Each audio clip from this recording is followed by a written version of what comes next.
নমস্কার, আমি ঈশিতা। আজও আন্দাজে নতুন একটি পর্বে আপনাদের সকলকে স্বাগত। আজকের মেনু মাছের ডিমের বড়া। এর জন্য আপনারা রুই মাছ বা কাতলা মাছের ডিম নিতে পারেন। তার সাথে আলু সেদ্ধ, পেঁয়াজ কুচি, কাঁচা লঙ্কা কুচি, ডিমের কুসুম, পরিমাণ মতো বেসন ভালো করে মিশিয়ে নেব।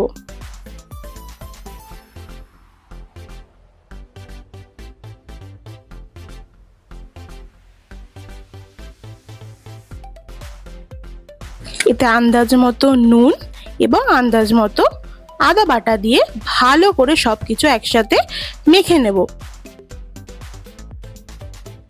একটু ভালো করেই মাখবেন যাতে এতে কোনো লাম্পস না থাকে। এরপর কড়াইতে সর্ষের তেল দিয়ে তেলটা ভালো করে গরম করে নেব এবং মেখে রাখা মিশ্রণ থেকে কিছুটা অংশ আমরা এই তেলে দিয়ে বড়ার শেপে ভেজে নেব।